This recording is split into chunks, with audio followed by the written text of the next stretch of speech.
boa noite para todo mundo. Então eu queria dedicar especialmente o estudo de hoje à memória do Pinchas ben Rachel e da Ruth bat Rachel, que Hashem tem a alma deles aí, junto com eles, junto com ele, porque foram pessoas que eu não conheci, mas que de alguma forma ou outra marcaram a minha vida. Eu agradeço a Raquel por estar aí também para ouvir. Obrigado, Raquel, pela honra de poder dedicar esse show para essas pessoas. Obrigada.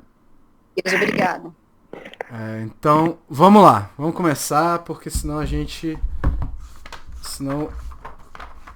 não consegue ir festejar Purim depois. Matia.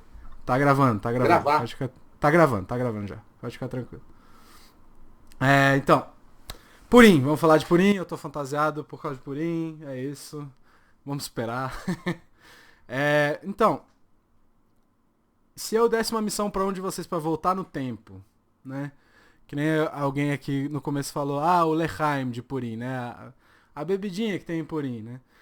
E mostrar as celebrações de Purim pra Esther e pra Mordecai. Eu levasse um iPhone ou um telefone qualquer com um vídeo da celebração de Purim, principalmente nas yeshivot aí pelo mundo e tudo mais.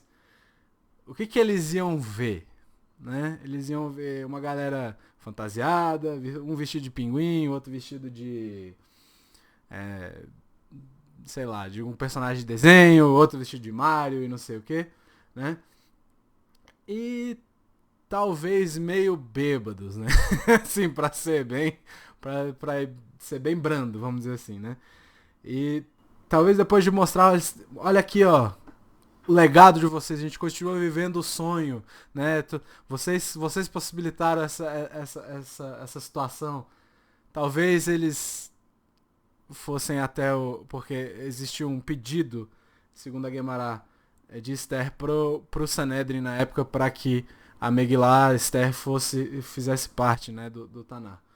E nesse momento talvez Esther e Mordecai falassem, acho melhor deixar essa ideia pra lá, né, depois que vi o tal do vídeo. Mas existe essa ideia dentro de Purim de que a gente é obrigado a beber até que não seja possível distinguir entre bendito seja Mordecai e amaldiçoado seja Haman, né? E aí a gente vai e fala isso pra eles. Fala pra Esther e fala pra Mordecai. E aí eles vão falar assim, sim, mas de onde é que veio essa história? De onde é que veio essa história? Então, vem da Guemará. A Guemará não tinha sido escrita ainda na época, né? Mas tá aí. Guemará, número 1. Amarav, então disse Rava, a pessoa é obrigada a embebedar-se em Purim até que não saiba a diferença entre amaldiçoado seja Ramã e bendito seja Mordecai. Ok. Aí a resposta deles poderia ser, presumo que isso não tenha sido codificado na Lahá, né? Isso não virou lei. Não, na verdade virou. Número 2, Shulchan Aruch, Siman 695 no 2. A pessoa deve beber além do costume em Purim, até o ponto que não saiba a diferença entre a amaldiçoada Haman e a abençoada Mordecai.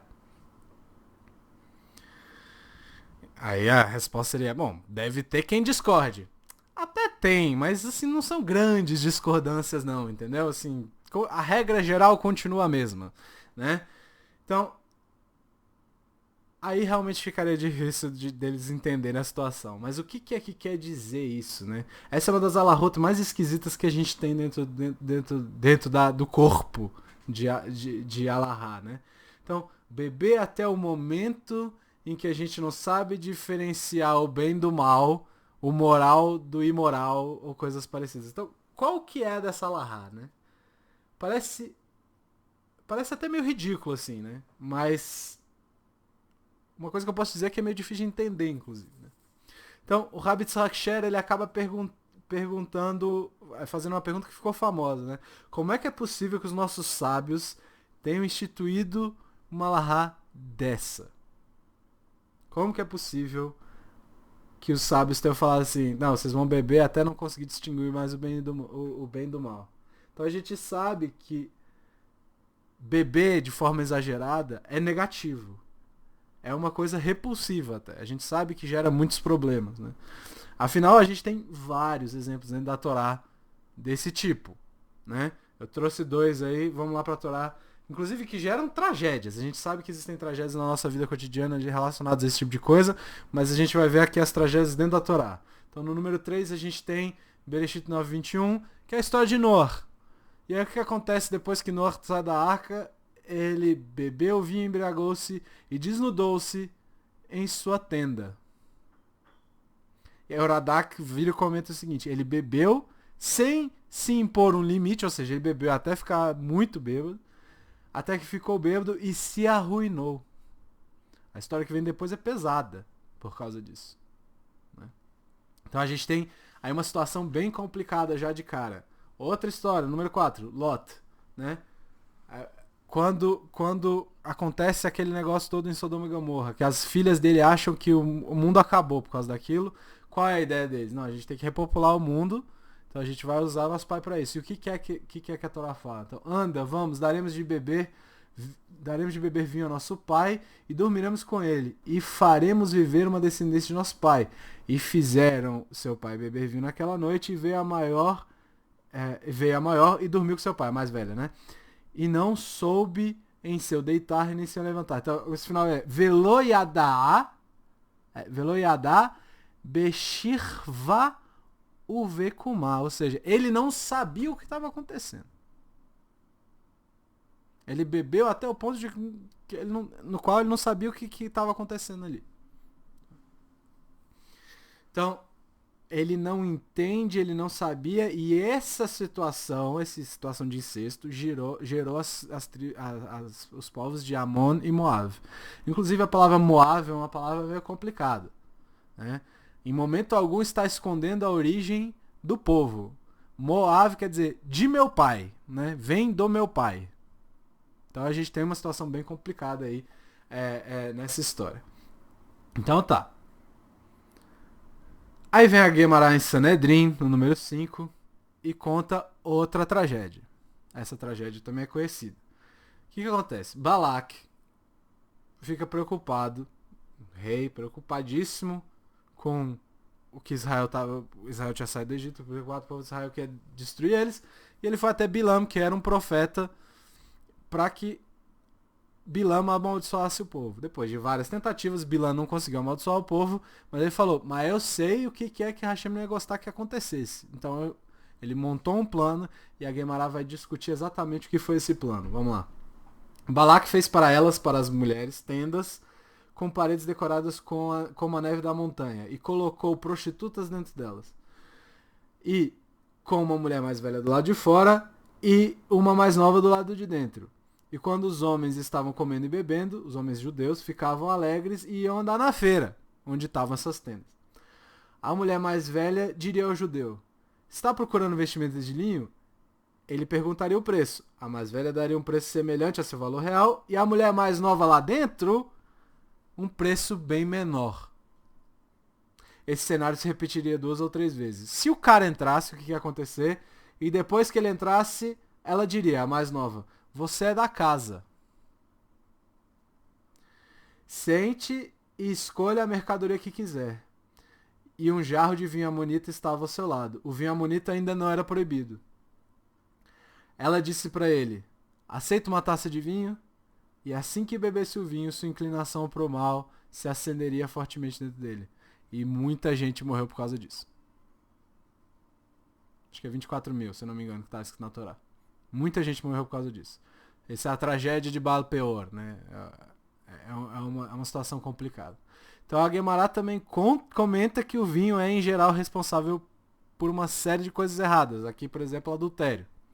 Né? Então, permite uma situação na qual parece que isso destrói de alguma forma a moralidade. Né? Então, o que é que essa Lahá tem a ver com a história toda? Então vamos voltar a essa ideia que a gente falou no começo, das pessoas cantando, dançando, bêbadas, fantasiadas e tudo mais, né? O Bar comenta essa situação que a Guemará fala. Qual que é a distinção que é feita, né? Como é que você sabe que você chegou no ponto da mitzvah, vamos dizer assim? Quando você não consegue distinguir entre Baruch Mordechai e Aruch Haman, certo? Que é bendito é Mordecai e amaldiçoado é Haman. Então, O Bar fala que a gemátria, ou seja, o valor numérico das duas frases é a mesma gemátria dos dois. Então, parece que ele, o Bar, está sugerindo beber até o ponto em que não se consegue mais fazer a conta da gemátria, né? Então, que conta? Vamos lá, conta. Baruch Mordechai. Então, Beit 2, Resh 200, Vav 6. Raf, no caso, esse Raf final, 20. Então, 228. Mordechai, Mem 40, Resh 200, Dalet 4,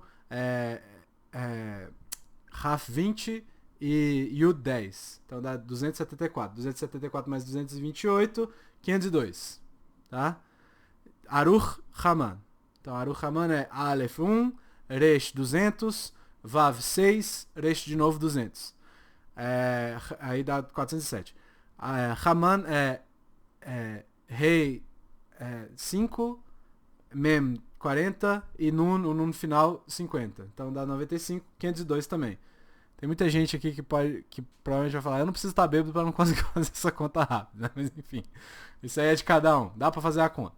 É a mesma gemátria de fato, esse barco tá falando, não tem aquela coisa de é um a mais, um a menos, é igual, né? Isso seria uma coincidência? Não, a gente sabe que o judaísmo não acredita nesse tipo de coisa, não existe coincidência. Então é comum em Adar e em Purim a gente decorar a casa. Decorar, por exemplo, a sinagoga sempre tem, às vezes a decoração de Purim fica por vários dias depois, inclusive, né? Então, a gente decora o salão da CIB, decora uma série de coisas, por exemplo, né? Por que a gente faz isso? Por que a gente se fantasia? Por que a gente decora as coisas? De onde que vem isso? E aí a gente vai ter que ir lá no Sefer Yetzirah. O Sefer Yetzirah é atribuído a Avraham Avinu. E essa é a versão do Grado, Vilna Gaon, e o comentário dele, tá? No número 6. Ele diz assim, 12 meses em um ano. Disso a gente já sabia, né? Que tinha 12 meses em um ano. Nisan, Yar, Sivan, Tammuz, Av, Elul, Tishrei, Cheshvan, Kislev, Tevet, Shevat e Adar. E aí ele vai descrever mês por mês. Quando ele chega em Adar, ele fala assim, ele fez a letra Kuf, reinar sobre o riso. Ou seja, a Midah, a característica dessa situação é a risada. E ele ligou a ela uma coroa e ele combinou uma com a outra. E ele as formou peixes no universo. Isso tem a ver com a constelação, né? Adar no ano e Basto na alma, macho e fêmea. Eu não vou discutir essa parte, eu não vou discutir tudo aqui, a gente só vai discutir o que reina em Adar. Essa palavra Sechok, que é risada, é a mesma origem do nome de Yitzhak. Yitzhak recebe o nome Yitzhak porque Sarah riu, né? Então, como Sarah riu, o nome dele é Yitzhak. Sechok tem essa conexão direta com Adar. Então, segundo o Gra, ele fala o seguinte, isso é baseado em Purim, um tempo de celebração e alegria, baseado também na redenção final do 6º milênio, que Hashem virá e fará um círculo de dança para os Sadikim. Esse é o comentário que o Gra faz.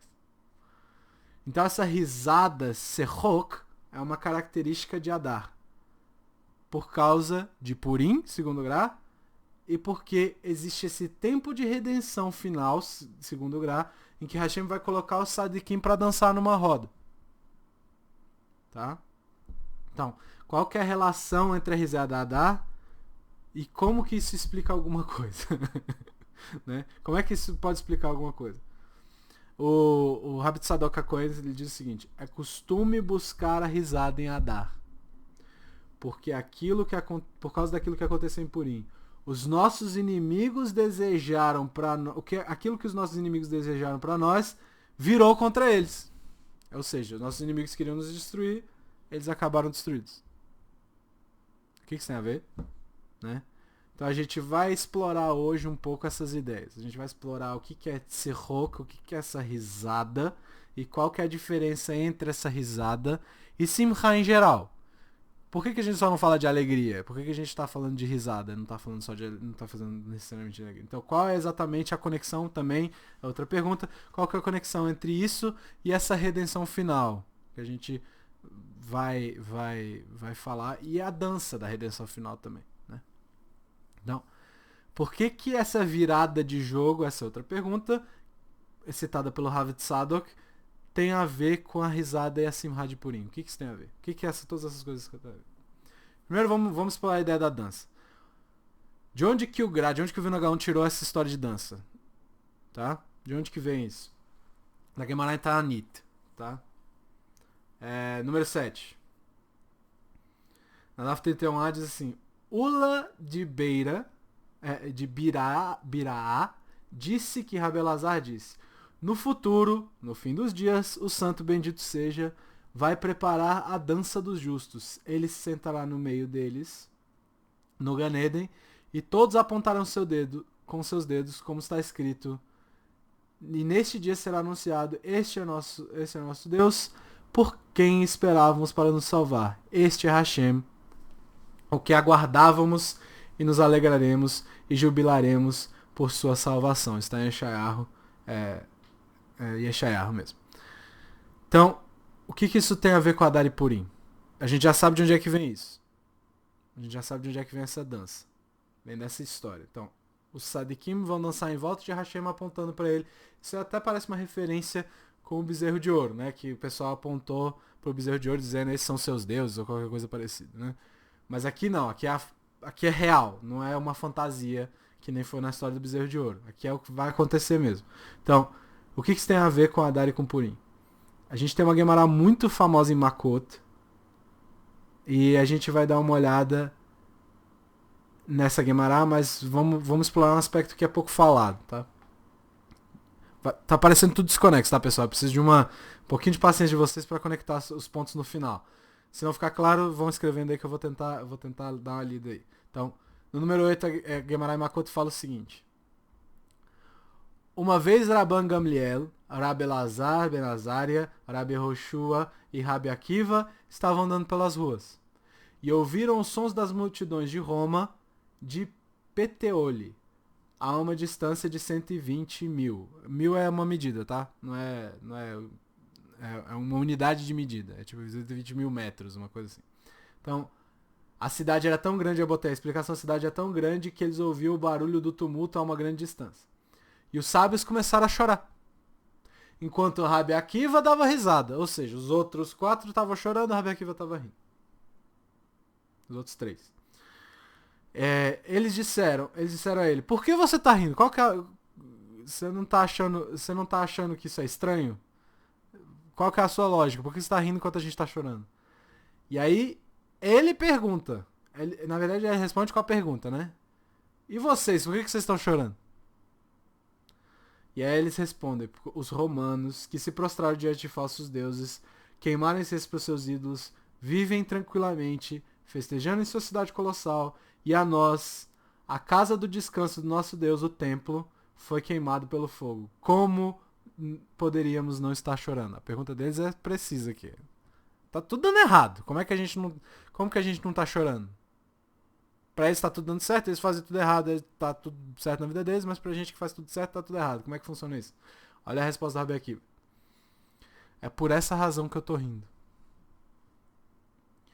Pois se aqueles que violam a vontade divina recebem tantas recompensas pelo pequeno bem que fizeram, ou seja, pelo pouco que eles fizeram, pouco de bom que eles fizeram, então para aqueles que fazem a vontade divina, a recompensa será muito maior. Tá? Em outro momento eles andavam por Yerushalayim, a Gemara continua, vai contar outra história. Em outro momento eles andavam por Yerushalayim após a destruição do templo, quando chegaram ao Monte Scopus e viram ao local, viram o estado do local do templo, do monte do templo. Rasgaram suas vestes em luto.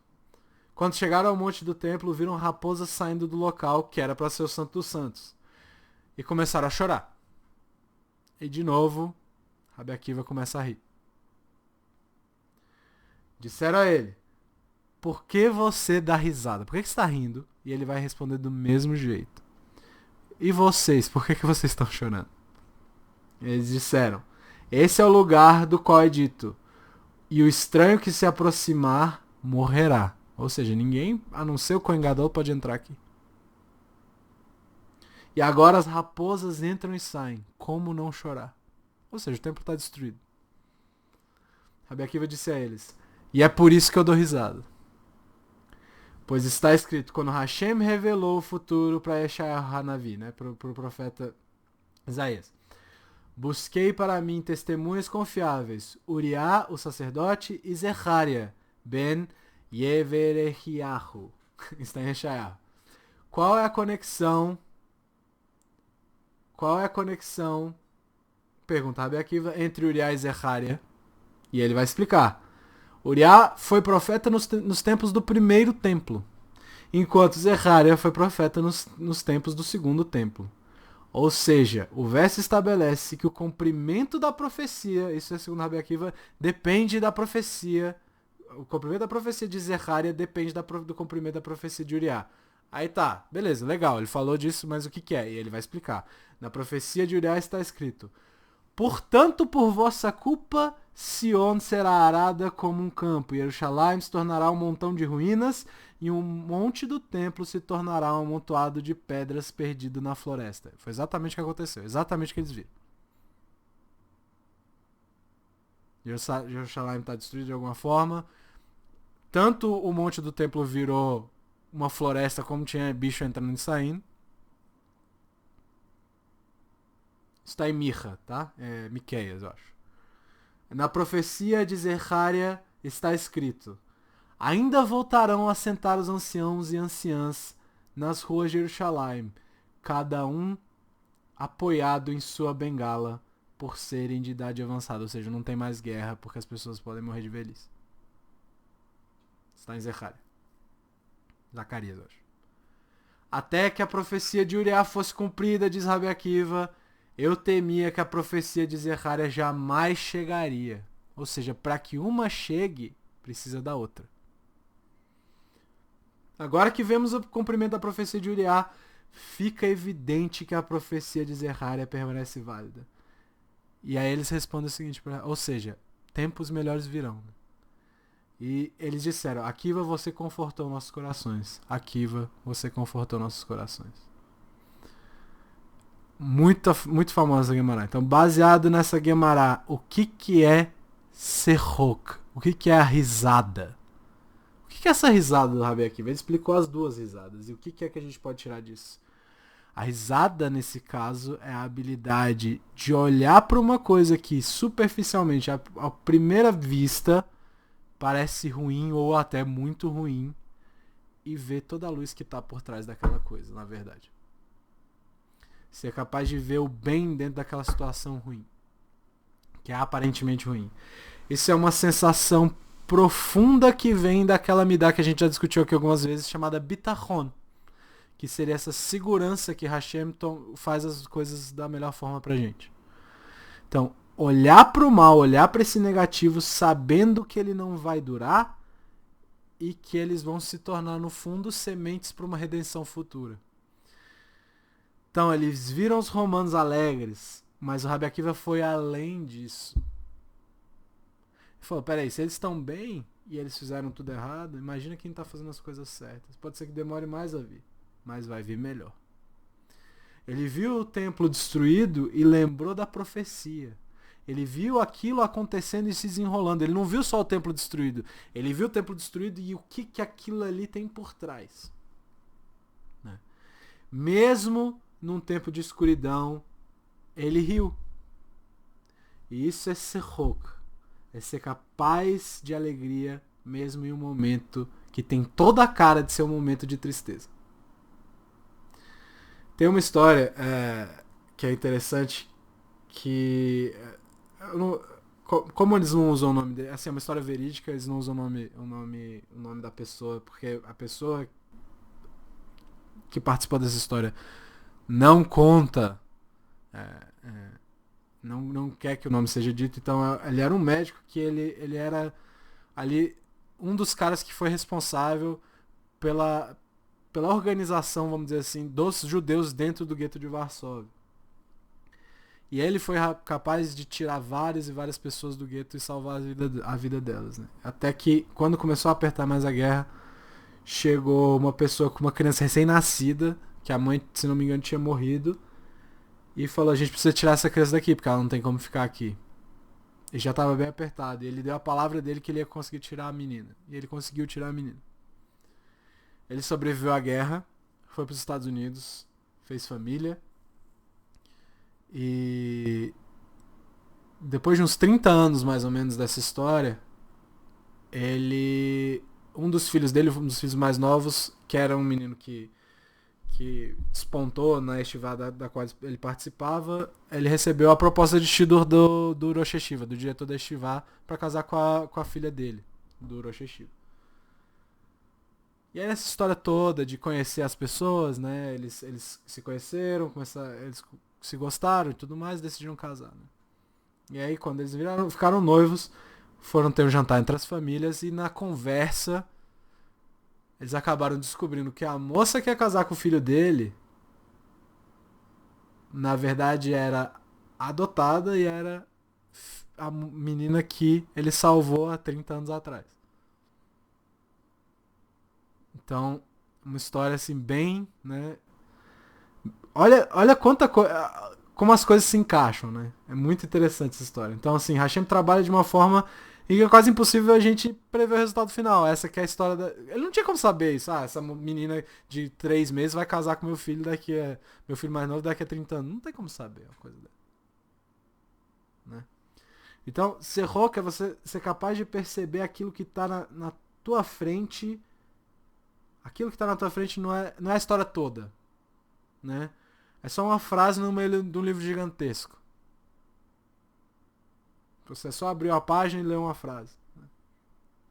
Tem um salmo que a gente fala antes de fazer o Birkat Amazon, que está aí no 9. Terrilim 126. O começo ele começa assim: o Cântico de Ascensão. Quando Hashem nos trouxer de volta a Sion, ou seja, a redenção, a nós, seus exilados, nos parecerá estar sonhando. E o Urash explica que todo sofrimento anterior vai parecer um sonho. E aí a pergunta que muita gente faz é: como assim? As pessoas sofreram, não tem como parecer um sonho, né? O sofrimento é real, não tem como parecer um sonho. Mas aí Davi continua assim: nosso semblante e nossas bocas, tem um erro aí, nossas bocas estarão cheias de risada e nossos lábios vibrarão em cânticos. Dirão então todas as nações: quão extraordinário é o que fez Hashem por esse povo.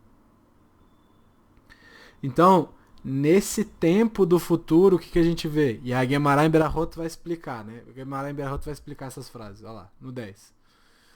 Rabi Yohanan disse em nome de Rabi Shimon Bar Yochai: a pessoa está proibida de encher sua boca com risadas nesse mundo. Pois está escrito: então, na redenção final, nossas bocas estarão cheias de risadas. Ou seja, guarda um pouquinho. Não ri com toda a vontade agora. Deixa pra rir porque senão vai ficar meio sem graça depois. Né? Quando essa alegria chegará? Pergunta Guemará.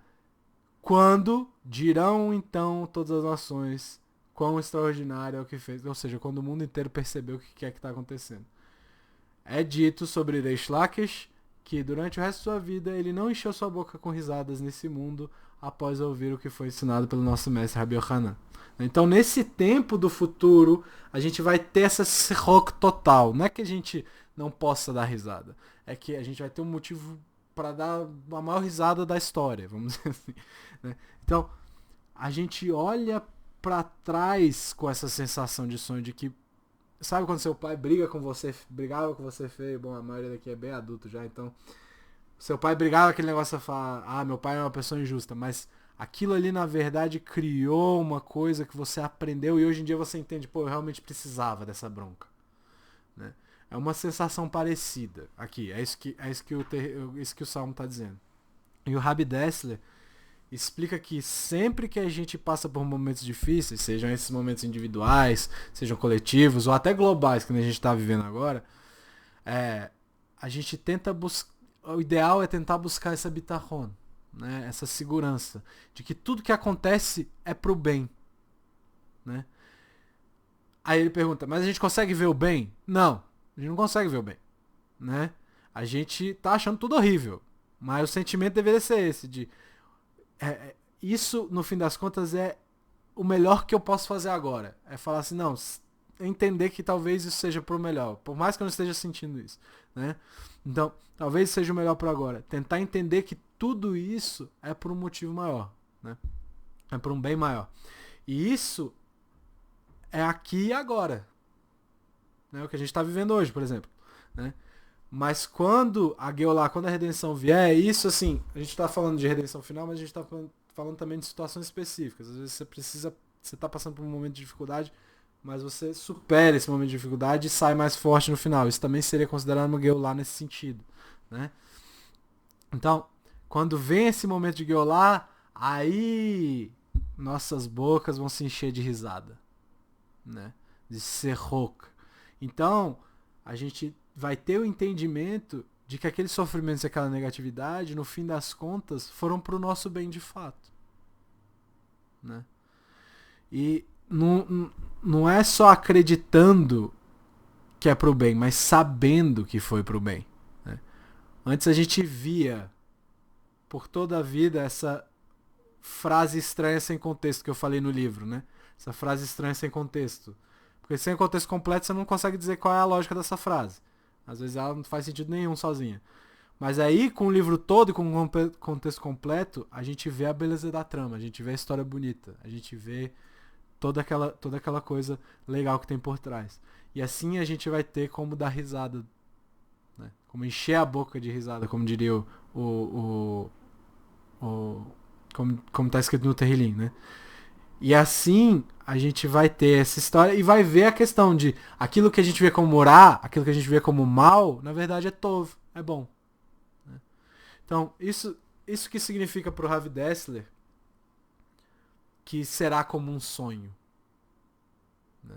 A gente vai ter um entendimento maior. Não que o sofrimento não tenha sido real, mas que a nossa perspectiva mudou. E essa é a risada completa, né? A rock completa. E quando o Vilnagão disse que o mês de Adar e Purim são dominados por essa serroca, por essa risada, é a risada de ver além da escuridão do momento. Principalmente em Purim, porque parece que as coisas vão só piorando em Purim, né? Os questionamentos ali naquele momento deviam ser 1000, né? O que acontece? Mordecai se recusa a se prostrar diante de Haman. E aí todo mundo deve pensar: o que você está fazendo? Você está colocando a nossa vida em risco. Por que você está fazendo isso? Mas no fim... E Esther também. Esther parece que tá vivendo a vida boa no palácio, que tá dando festa, né? Ainda mais porque ela dá festa atrás de festa pra usar, né? Então, parece que não podia confiar... O povo não podia confiar em ninguém ali. Porque os dois caras, as duas pessoas que estavam tentando resolver algum problema, só aumentavam o problema. Então, mesmo num momento que a escuridão parece estar aumentando, o que acontece, né? Só depois da gente saber a história inteira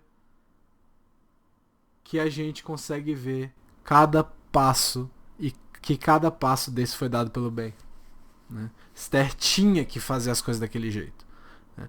Mordecai não podia se ajoelhar porque era como aquilo ali significava uma coisa muito grande.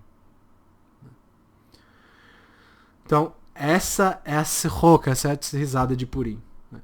E por que o Gra fala de dança, no fim das contas? Então, o que é segundo a Gemara Tanit que a gente vai estar cantando, né? É Hine Elokeinu Ze, né? No aspecto Hine Elokeinu Ze, esse aspecto de justiça, né? Elokeinu, né? A palavra justiça, é a justiça divina, né? Então, não é amor e paz. É quando a Gemara começa falando assim, cadê? Gemara aqui. Tanit. Aqui. Este é nosso Deus, né? Ele usa a palavra Eloquim. E depois usa Ze Hashem. Esse é Hashem, usa o tetragrama. E o tetragrama tem as Midotarachamim, né? As características, os aspectos da misericórdia divina, né?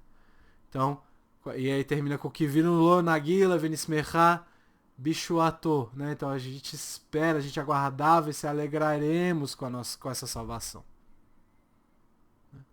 Então veio do amor tudo, no fim das contas, no começo o que a gente vê? A gente vê Eloqueno, a gente vê a justiça, a gente vê a dureza, a gente vê os problemas. Mas no fim, veio tudo do amor, veio tudo dessa compaixão, das Midot HaRachamim, né? Então, e a gente não tinha percebido isso antes. Esse que é o ponto. Então, a gente achava que era Eloqueno, a gente achava que era a justiça. Mas não. Mas é Ze Hashem, né? Tudo vem da misericórdia, né? O mal, na verdade, o mal percebido inicialmente, na verdade, é uma coisa que era necessária para o bem. E essa é a Serok de Adar também, essa é a risada de Adar. E como que conecta tudo com a redenção final. Essa ideia de virada que a gente falou, né? De Purim. Esse tema é forte na festa porque essa virada de jogo que faz com que a gente veja além da escuridão. Né? Que a gente consiga passar desse problema. E a gente vira a escuridão de cabeça para baixo, na verdade a gente consegue ver a luz, né? Tem uma coisa, vamos voltar para a discussão inicial então, né? Vamos voltar lá para Gemara no 1. Amarava mi Haiv Anashim Levassumei. Levassumei, essa palavra eu botei em negrito. Essa ideia de ficar bêbado. De se embebedar em Purim, né? O que essa palavra significa?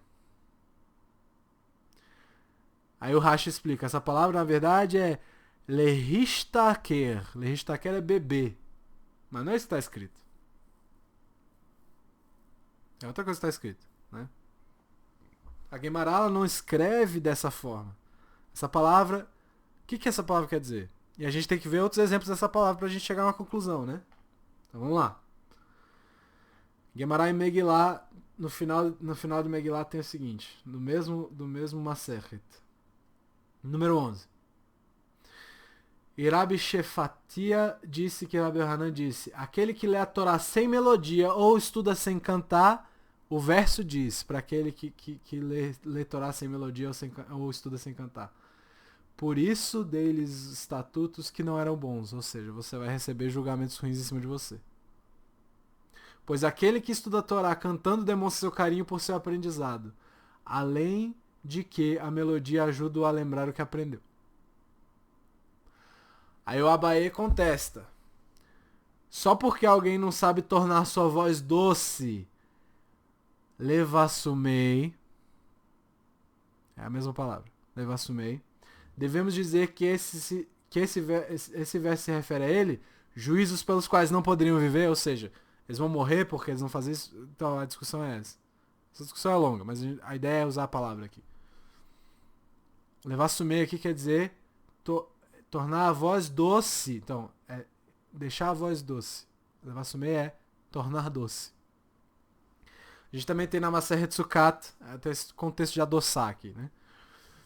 A gente tem no 12, em Sukkot também tem, na DAF 51, a Gemara pergunta, essa discussão é interessante, que ela tá, os Rachamim estão discutindo o que era mais importante no serviço do templo na hora da música. Se era a canção, ou seja, quem estava cantando, ou os instrumentos, né? E a Gemara pergunta, de acordo com os outros também, os que mantêm a essência primária da música é o cantar, não está escrito que Ezequiel ordenou, está em Devrei Hayamim, se vocês quiserem ver o verso depois. Devrei Hayamim acho que é Crônicas. O verso diz que a canção do Senhor começou, o que indica que a essência primária é a boca. Com os instrumentos de David, Melech Israel, David rei de Israel. É para adoçar o som, ou seja, o que é principal é cantar e o secundário, que só deixa as coisas mais bonitas, são os instrumentos. Essa é a opinião que a Gemara trouxe.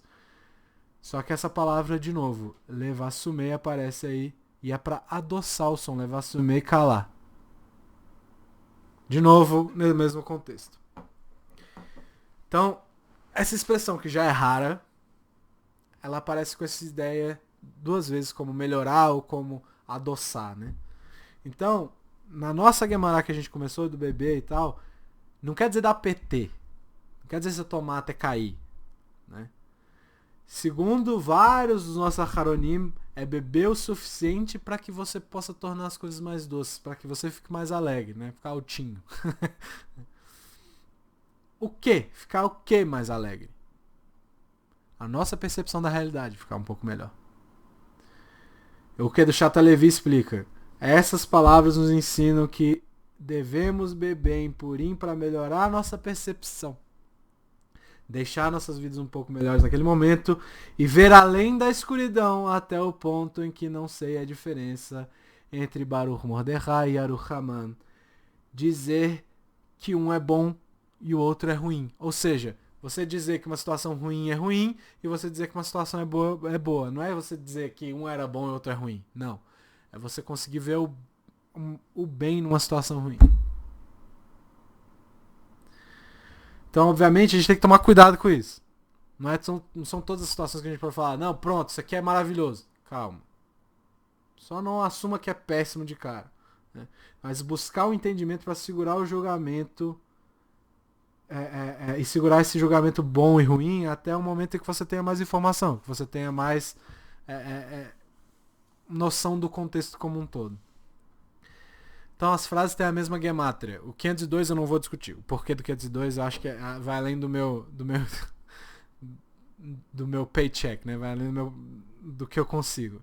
Mas no fim das contas, o que é que significa os dois terem a mesma gemátria? É que tudo é midat rachamim, tudo é esse aspecto de compaixão de Hashem.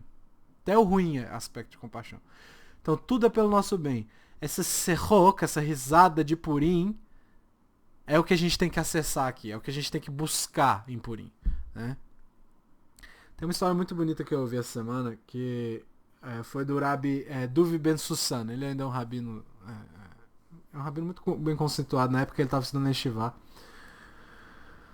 Um amigo dele, o pai de um amigo dele morava nos Estados Unidos e ele ia visitar um orfanato, porque ele ia bancar o orfanato, né? E nessa de ele tinha que visitar o orfanato primeiro, o pai do amigo dele, antes de dizer que ia bancar o orfanato. Né? E aí ele falou que não ia poder ir, porque ele ficou doente, não ia poder ir. E ele mandou o filho, que já estava em Jerusalém mesmo, ele mandou o filho. E aí o que aconteceu? O filho dele virou pro Rabi Duvi e disse o seguinte: vamos lá comigo, vamos fazer uma viagem e tal. No interior, vamos fazer uma viagem.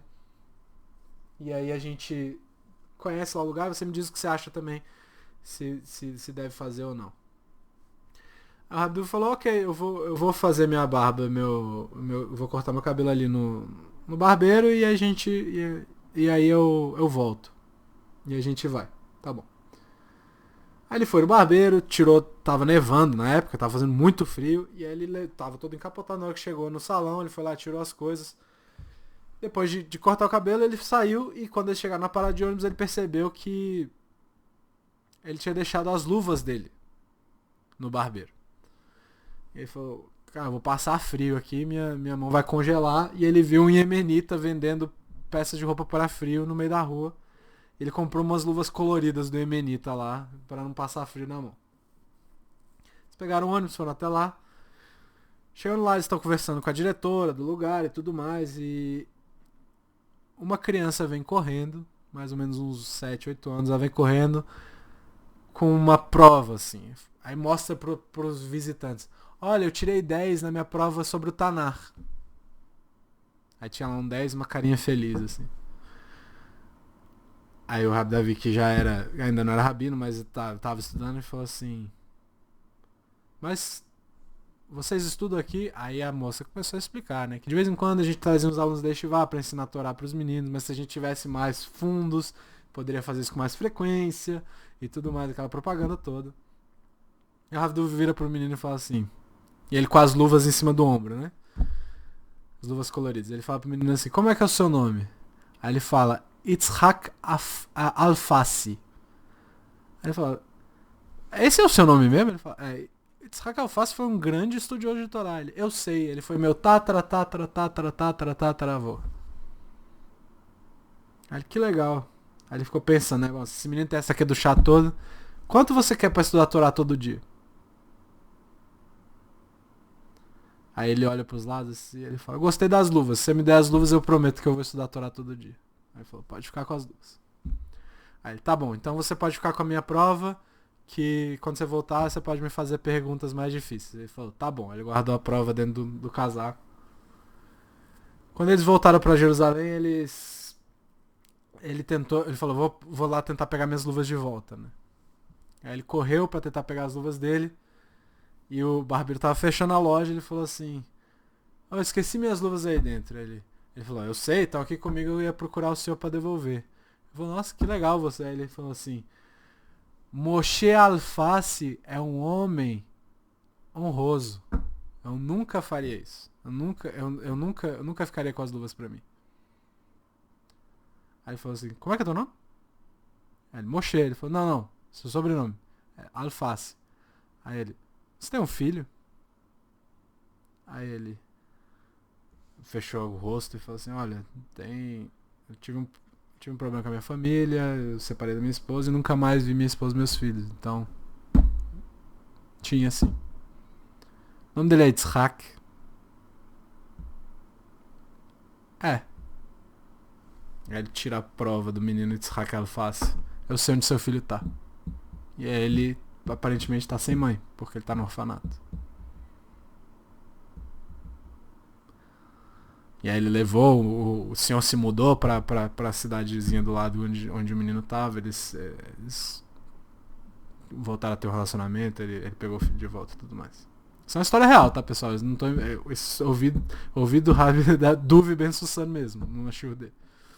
Então, quantas coisas tiveram que dar certo pra essa história terminar do jeito que foi? Ele tinha que esquecer as luvas, ele tinha que ir no barbeiro certo, ele tinha que lembrar de comprar luvas do Eminita no meio do caminho. O menino tinha que ir lá falar com eles, ele tinha que perguntar pro menino uma série de coisas. Né? Então, quantas coisas tinham que se alinhar para que essa história desse certo? Então, isso é nada mais do que um vislumbre, né, dos caminhos infinitos que Hashem vê e que vão muito além da nossa percepção. A tserok de Purim, a risada de Purim, é ser capaz de ver a luz por trás da escuridão. Eu vou repetir isso várias vezes. É ir além da mancha nessa tela pintada enorme que Hashem está pintando. Se você olhar muito de perto uma pintura, você só vai ver a mancha. É isso que a gente enxerga em geral. Porque a gente está muito perto. A gente não consegue dar os passos para trás o suficiente para ver a tela inteira, né? Então, quando que a gente vai poder dar essa risada com toda a força, né? Quando a gente puder ver a pintura inteira, que é nessa Geulah final, né? Segundo o Talmud. Então, e ver como, na verdade, o ruim é bom, né? Para isso, a Emuná e a Bitahon são muito importantes. Né? Essa segurança em Hashem e essa Emuná ser esses entendimentos que a gente tem. Os poucos que a gente tem. Então a gente tem que trabalhar ele sempre que possível para a gente poder seguir em frente. Para a gente poder chegar nesse momento de ver a tela como um todo. E essa é a serroca, essa é a risada de Purim. A gente acredita que cada uma das nossas festas tem uma energia que a gente pode acessar durante esse tempo. A energia de Purim é essa alegria. Né? E segundo grau, baseado nesse efeito, será essa energia de Purim. Essa risada, essa alegria. Para que a gente possa buscar isso. Essa é a ideia da risada. Né? E para nós não quer dizer que a gente tenha o potencial de superar. Aliás, quer dizer, né? Quer dizer que a gente tem esse potencial para superar todas as nossas dificuldades. Essa época é a época de aprender isso. De que as dificuldades estão aqui para nos ensinar uma coisa maior. De superar nossas dificuldades, superar nossos medos, seja quais forem. Então, a gente pode ver a luz por trás dessa escuridão, dessas dificuldades. E que a gente seja capaz, que a gente tenha o mérito de ver toda essa luz e agarrar com força nela. Pessoal, Hag Sameach, Shavuot Tov para todo mundo. Espero que vocês possam aproveitar e bebam a quantidade suficiente em Purim para ver a alegria. Obrigado, pessoal. Boa noite para todos.